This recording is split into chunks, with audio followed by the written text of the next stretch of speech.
बिस्मिल्लाहिर्रहमानिर्रहीम। Dear students, आज का हमारा टॉपिक है strong nuclear force. Strong nuclear force को हम लोग डिस्कस करने जा रहे हैं।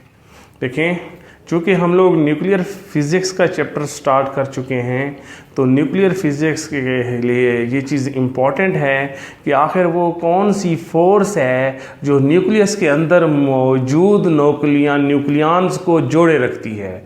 ये बात बिल्कुल भी समझ में नहीं आ रही थी कि प्रोटॉन और प्रोटॉन एक ही न्यूक्लियस के अंदर 10⁻⁻14 साइज न्यूक्लियस के अंदर किस तरह पड़े हुए हैं।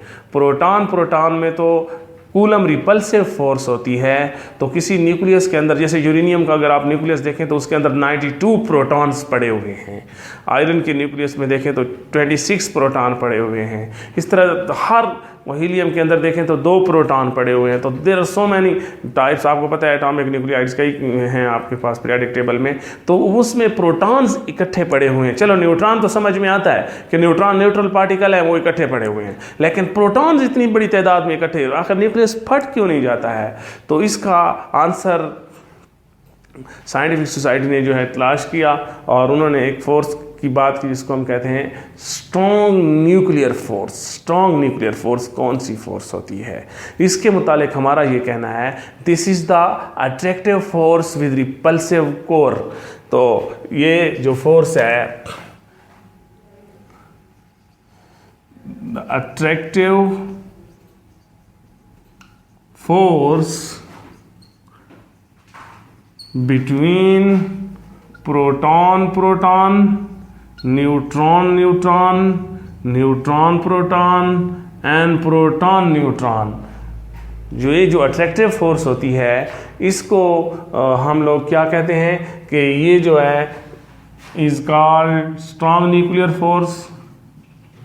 इसको हम स्ट्रॉन्ग न्यूक्लियर फोर्स कहते हैं। This force is due to exchange of pions। हमें पता है कोई भी फोर्स है, जितनी भी फोर्स की टाइप्स हैं, वैसे आपको पता है इलेक्ट्रोमैग्नेटिक फोर्स एक टाइप है फोर्स की।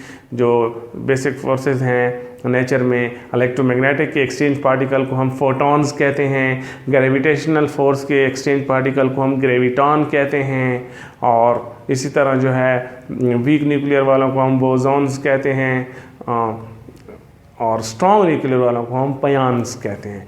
तो पयान जो हैं, पयान्स कितने किस्म के हैं? 3 किस्म के हैं। न्यूट्रल, जिन पे कोई चार्ज नहीं होता, पॉजिटिवली चार्ज और नेगेटिवली चार्ज, ये 3 किस्म के पयान पार्टिकल एक्सचेंज होते हैं।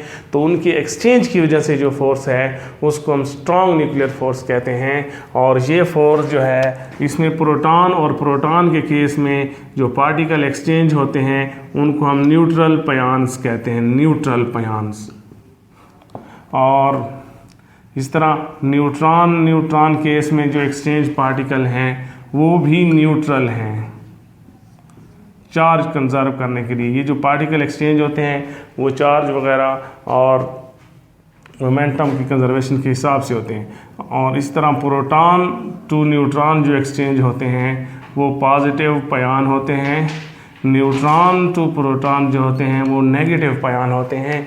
तो ये पयान पार्टिकल के एक्सचेंज की वजह से ये एंट्री टेस्ट में MCQs में आ सकता है कि एक्सचेंज पार्टिकल।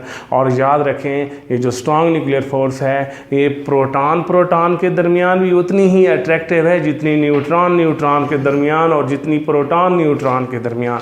तीनों केसेस में इसकी मैग्नीट्यूड ऑफ अट्रैक्शन सेम है। अब इसकी डिफरेंट प्रॉपर्टीज़ को मैं आपको बता दूँ। प्रॉपर्टीज़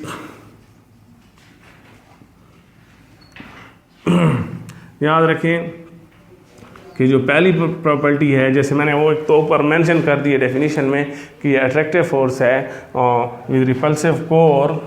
तो इसके अच्छा, इसमें ये बात ये भी इम्पॉर्टेंट है कि ये मैंने कहा है कि this is attractive force with repulsive core. तो इस बात का ये मतलब है कि जब ये इंटर डिस्टेंस बिटवीन न्यूक्लियाइड जो है, न्यूक्लियाइड जो न्यूक्लियॉन्स हैं, सॉरी, न्यूक्लियॉन का जो इंटर डिस्टेंस है वो 0.4 फर्मी से कम हो जाए तो ये फोर्स रिपल्सिव बन जाती है। और तो इसकी जो प्रॉपर्टीज़ हैं तो इसके मतलब हमारा ये है कि ये फोर्स जो है ये मैस इंडिपेंडेंट है, मैस इंडिपेंडेंट। दूसरी प्रॉपर्टी मैं अगर लिखूं वो ये है कि ये चार्ज इंडिपेंडेंट है।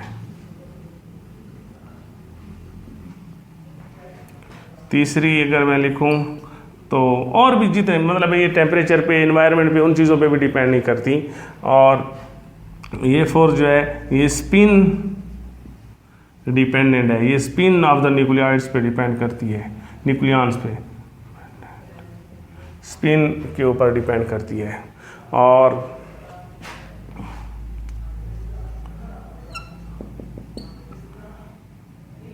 सबसे जो अहम प्रॉपर्टी जो मुझे पहले मेंशन करनी चाहिए थी वो ये है कि ये शॉर्ट रेंज फोर्स है। Short range force 2 to 3 Fermi इसकी रेंज है, फर्मी 2 to 3 फर्मी फेम्टोमीटर। इससे बड़ा डिस्टेंस हो जाए तो ये फोर्स ख़त्म हो जाती है।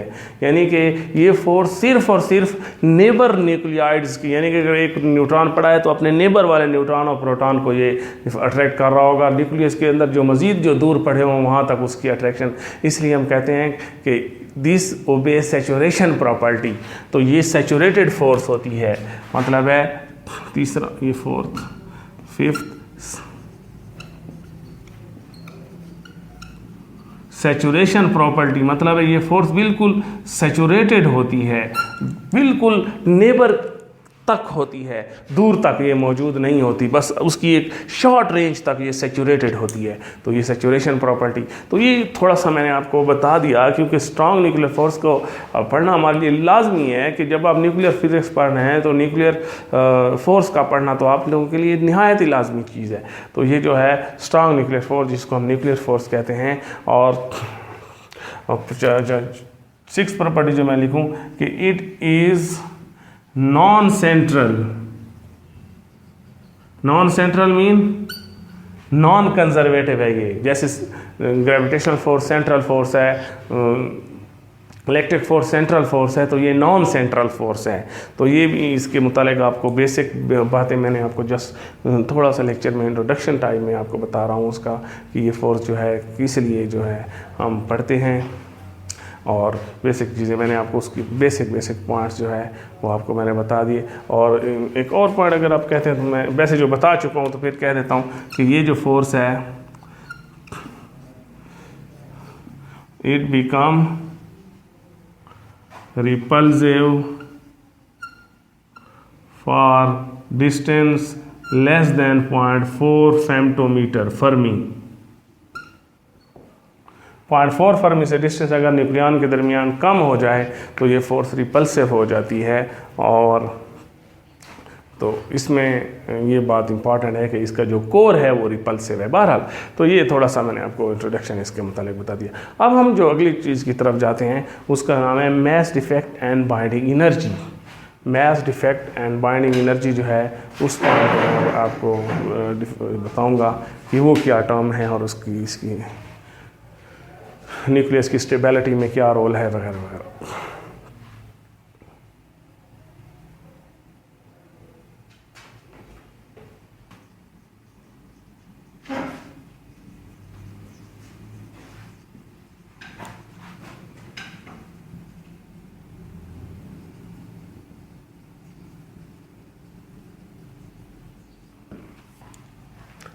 अब mass defect and binding energy का क्या मतलब है, देखें ये बहुत इंपॉर्टेंट पॉइंट है। और यहाँ पर आइंस्टाइन की इक्वेशन EmC² अप्लाई हो रही है कि it has been observe that when you measure the mass of nucleon individually outside of the nucleus and when you measure the mass of nucleus purely then you will observe the difference in mass।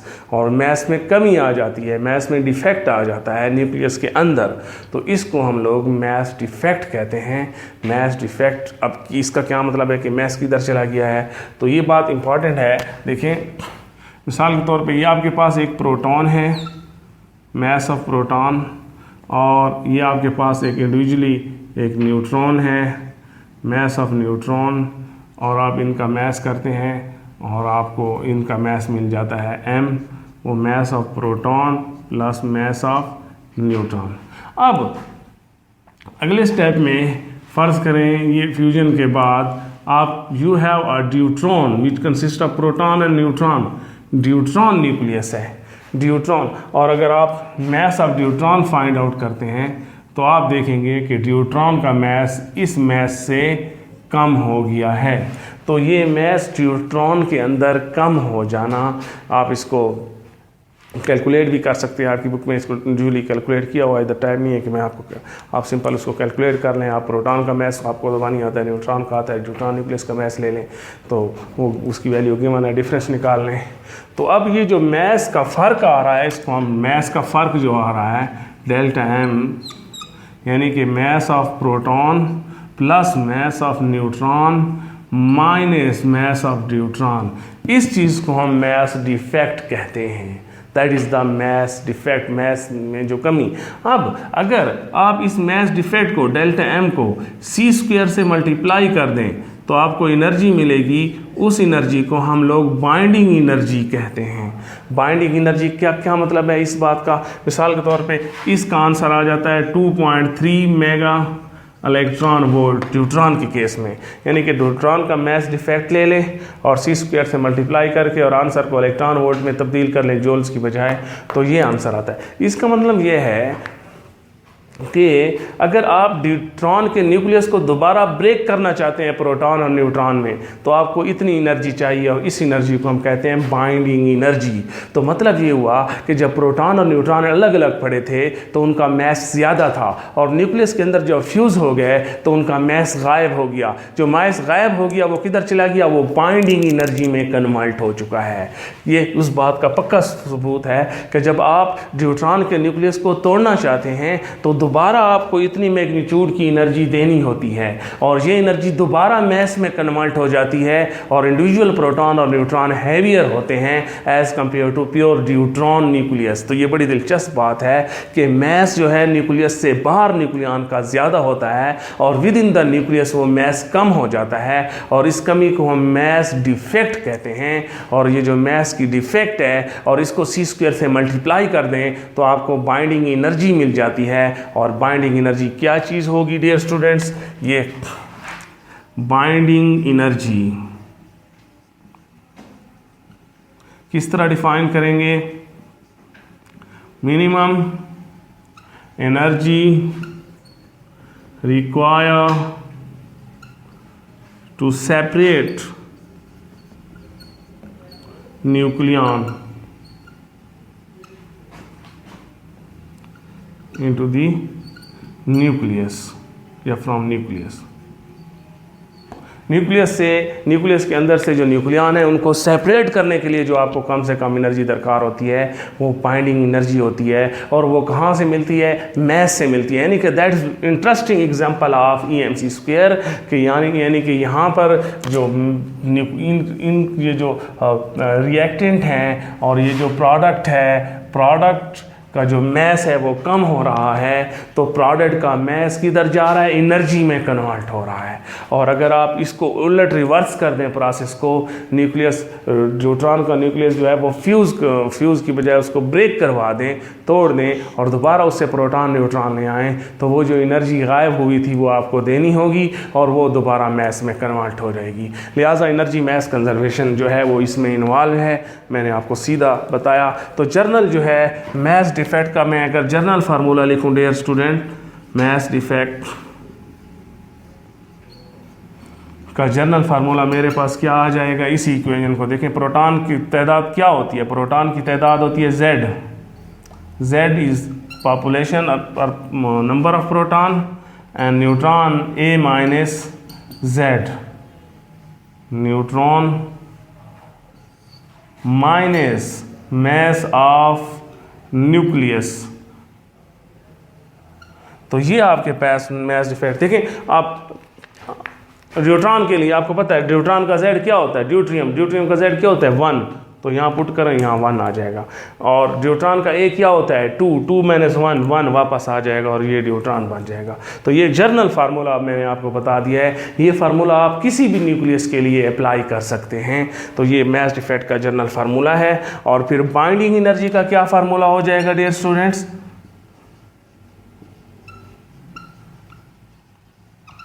Binding energy का जो formula है वो यही हो जाएगा, ये जो आपके पास डेल्टा एम है इंटू सी स्क्वेयर्ड, या डेल्टा एम की जगह उसकी पुटिंग कर दें Z M P plus A minus Z M सब एन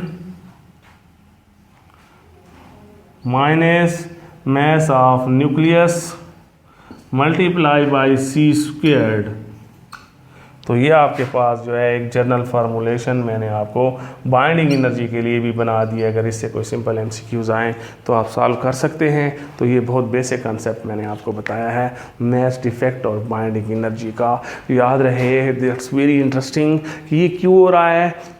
हमें पता है नेचर में हर चीज़ स्टेबिलिटी की तरफ जाना चाहती है। इसका मतलब है अगर प्रोटॉन और न्यूट्रॉन कहीं मौजूद हैं और वो जैप फ्यूज़ होकर ड्यूट्रॉन बनाते हैं तो deuteron will be in lowest energy state.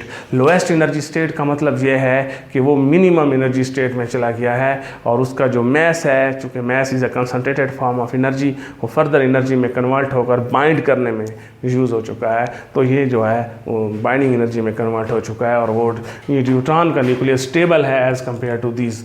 तो ये मैस उसका गायब हो चुका है।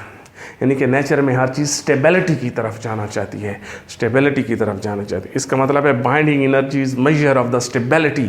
जिस न्यूक्लियस की बाइंडिंग एनर्जी जितनी ज़्यादा होगी वो उतना स्टेबल होगा और उसका उतना ही ज़्यादा मैस खाया जा चुका होगा, एनर्जी में कन्वर्ट हो चुका होगा। देखें यहाँ पर हम एक और टर्म यूज़ करते हैं इसी से रिलेटेड, जिसको हम पैकिंग फ्रैक्शन कहते हैं।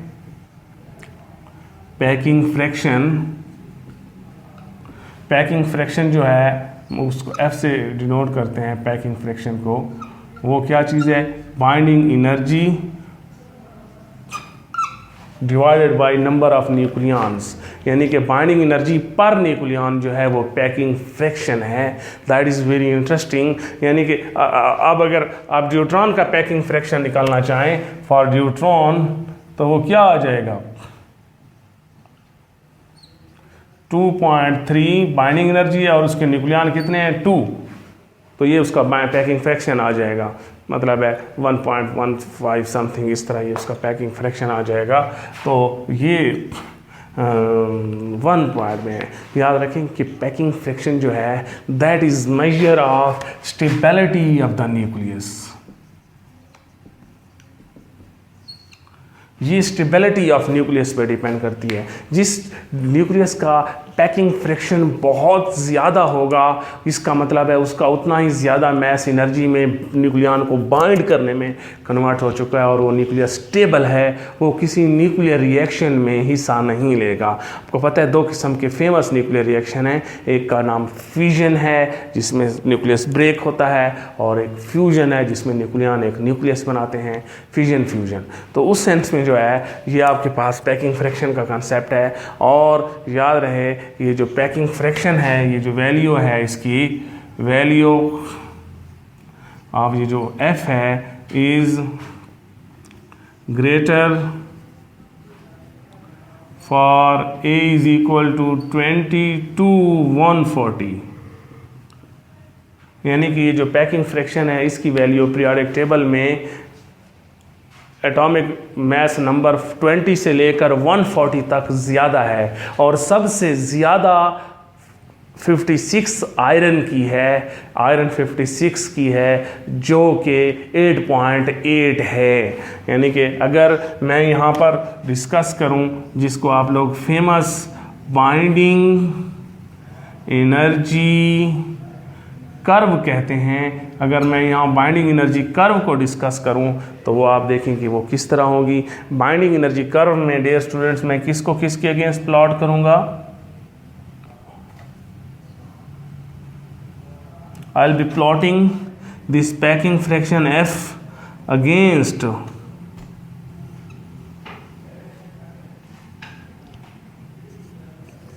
A mass number.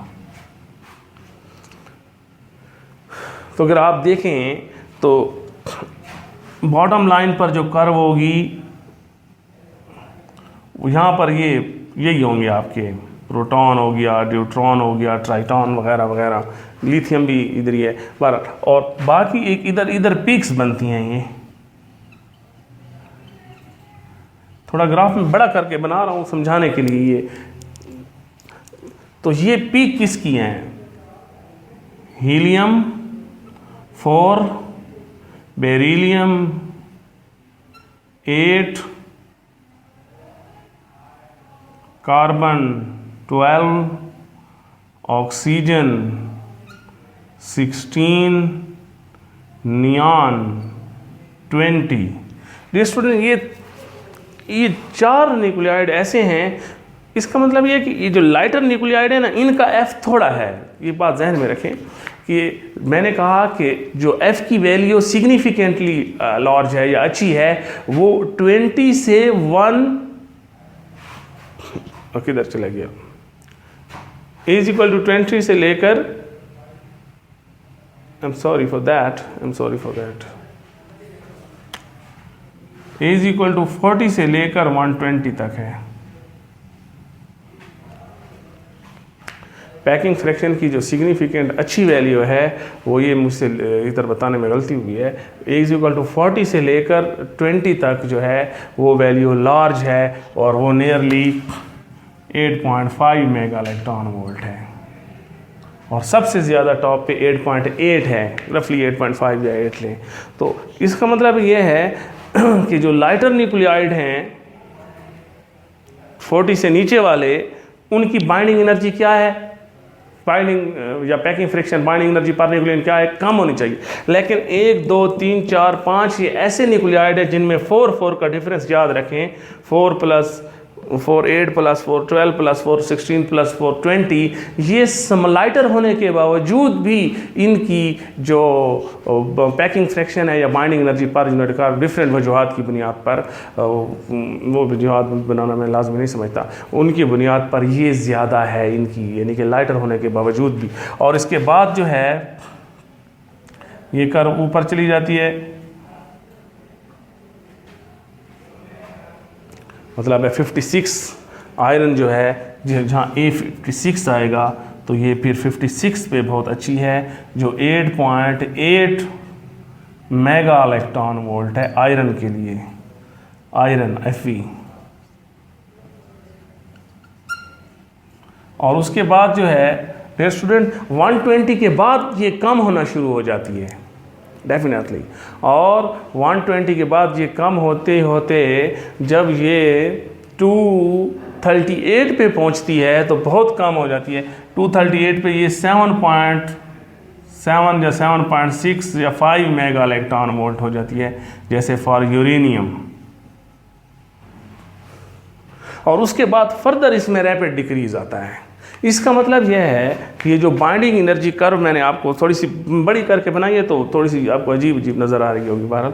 तो ये जो बाइंडिंग एनर्जी कर्व है ये इंटरमीडिएट मास के न्यूक्लियाइड्स के लिए अच्छी है, और लाइटर जो हैं बहुत लाइटर उनका भी F कम है, और जो बहुत हैवी न्यूक्लियाइड्स हैं उनका F भी कम है। इसका मतलब है अच्छी स्टेबिलिटी कहाँ पर मौजूद है, 40 to 120 गुड स्टेबिलिटी मौजूद है। 120 के बाद भी अनस्टेबल होने लग जाती हैं, यानी कि हैवी न्यूक्लियाइड्स भी अनस्टेबल हैं और लाइटर न्यूक्लियाइड्स भी अनस्टेबल हैं। यही वजह है कि this is the consequency of the nuclear fission and fusion reaction. हमें पता है जब कोई न्यूक्लियाइड्स अनस्टेबल हैं, पार्टिकल अनस्टेबल हो तो वो रिएक्शन में हिस्सा लेता है। तो ये जो लाइटर न्यूक्लियाइड्स हैं ये भी, यानी कि नेचर में हर चीज़ किस तरफ जाना चाहती है, आयरन की तरफ जाना चाहती है, फ्यूज़ होंगे। तो लाइटर न्यूक्लियाइड्स जो हैं वो किस रिएक्शन में हिस्सा लेंगे, न्यूक्लियर फ्यूजन में हिस्सा लेकर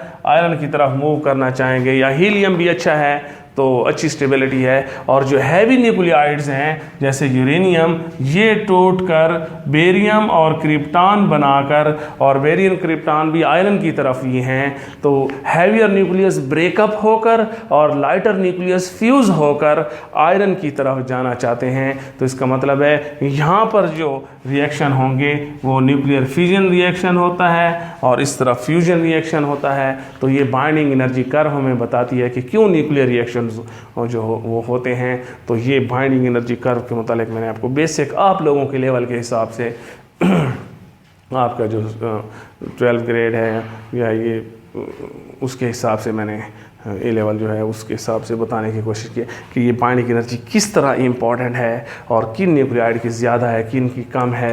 120 के बाद कम होने लग जाती है, 140 से पीछे भी कम है, और 56 आयरन पे जो है वो बहुत ज़्यादा है। तो दैट्स आयरन, यानी कि एक मतलब आयरन स्टेबल है, इसका मैस बहुत ज़्यादा एनर्जी में कन्वर्ट हो चुका है। यानी कि अगर मैं एक लम्हे के लिए इधर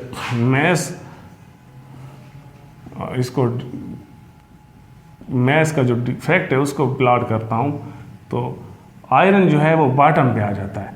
इसका मतलब है आयरन का मैस बहुत कम हो चुका है, आयरन का काफ़ी मैस एनर्जी में, बाइंडिंग एनर्जी में कन्वर्ट हो चुका है। आयरन स्टेबल है, इस तरफ प्रोटॉन न्यूट्रॉन वगैरह जो है ये अनस्टेबल है, इस तरफ यूरेनियम जो है 35-38 वो भी अनस्टेबल हैं। तो ये मैथ्स के हिसाब से भी मैंने आपको ग्राफ बना दिया है और ये आपको बाइंडिंग एनर्जी कर्व और ये चीज़ें मैंने डिस्कस करवा दी।